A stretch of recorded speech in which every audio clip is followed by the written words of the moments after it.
오늘은 수제맥주 페스티벌에 왔는데요. 맞습니다.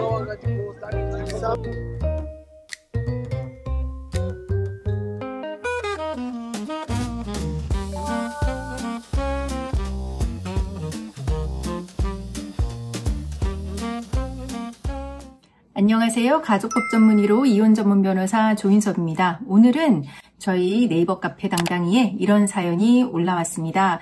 지금 결혼하신 지 15년이 넘었어요. 자녀들도 있고요. 당당이 분이 자궁 관련 질병으로 이제 수년간 부부관계를 못한 거예요. 최근에 성기에 뾰루지가 나서 헤르페스 검사를 받으신 겁니다. 근데 이제 피 검사를 하면 성병이 있었던 사람이랑 관계를 했는지 이런 부분도 나온다는 거죠. 그래서 당신 다른 여자랑 성관계 했던 거 아니지?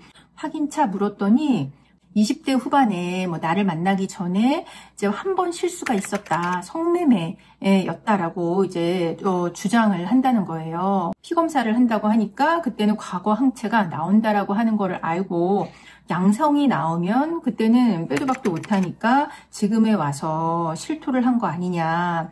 게다가 이게 결혼 전인지 결혼 후인지도 모른다는 거죠. 지금 이 부분은 해외 장기 출장도 남편이 가고 또 주말 부부로 지금 지내고 있다는 거예요. 그러니까 지금 혼인 상황에서도 다른 여자를 만났거나 성매매를 했을 수도 있다는 거죠. 지금 근데 나는 이제 전업주부로 경제적인 능력이 없고 자녀들도 지금 사춘기로 이제 나를 힘들게 하는데 과거의 그 일을 가지고 이혼을 생각을 해야 되는지 그냥 아니면 묻어둬야 되는지 우선 법적으로 결혼 전에 이제 만약에 남편이 성매매를 했다라고 하면 이거는 재판상 이혼 사유로 주장할 수는 없습니다. 나하고의 혼인 생활 중에 있었던 일들만 이혼 사유로 주장할 수 있는 거거든요. 그리고 이제 혼인 기간 중에 만약에 남편이 성매매를 했다 아니면 안마방 같은 데를 갔다라고 하면 그때는 이혼 사유로 주장을 해볼 수는 있지만 이게 성매매나 안마방 이게 다 부정행위로 인한 이혼 사유거든요. 부정행위는 안 날로부터 6개월, 있은 날로부터 2년 이내의 것들만 부정행위로 주장을 할 수 있어요. 엄격하게 따지자면 남편이 2년 안에 이제 안마방이나 성매매 같은 거를 했다라고 하는 부분을 밝혀야 되거든요. 그런데 이게 항체가 나온다, 양성으로 나왔다라고 해서 이게 2년 안에 갔다라고 하는 부분이 밝혀지지는 않는 거죠.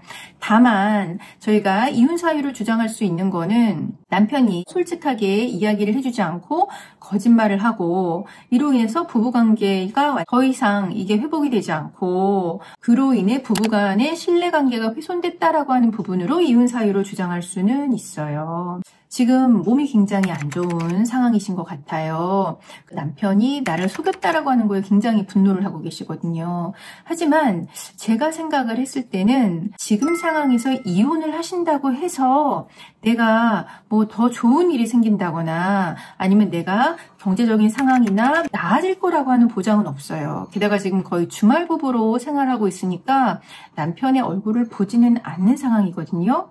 여러분 이혼을 이제 선택을 하실 때는 여러 가지를 생각을 하셔야 됩니다.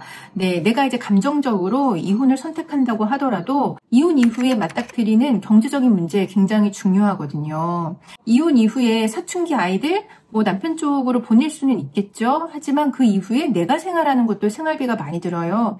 물론 내가 재산분할을 받을 수는 있지만 재산분할을 받는다고 하더라도 사춘기 아이들 내가 양육비를 보내야 되거든요. 전업주부라고 하더라도 양육비를 주셔야 됩니다.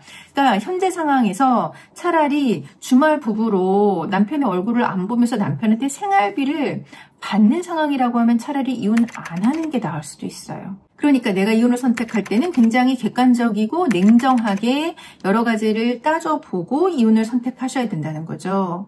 그러니까 지금 당당이님 이혼에 대한 어떤 마음이 굴뚝 같겠지만 단지 언제 했는지 모른 성매매, 이제 안마방 이것만 가지고는 이혼이 쉽지 않다는 거. 남편이 만약에 반성을 하고 있고 이게 언제 했는지 모르는 그런 상황이라고 하면 게다가 내가 어쨌거나 별거 생활을 하고 남편한테 생활비를 받을 수 있는 상황이라고 하면 일단 제 생각에는 나의 몸을 먼저 추스리고 그리고 내가 어떤 경제적인 자립을 할 수 있는 그런 상황이 됐을 때 이혼을 하시는 게 낫지 않을까 하는 생각이 듭니다.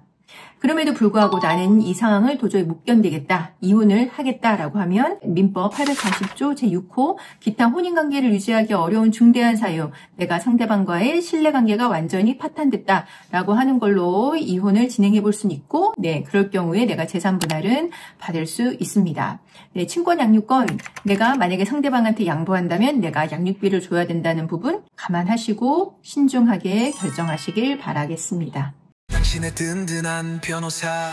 네, 오늘 내용 괜찮으셨다면 구독과 좋아요 눌러주세요. 저희 네이버 카페 당당히에 글 올려주시면 저희가 선정해서 이렇게 상담 글 올려드리겠습니다. 감사합니다.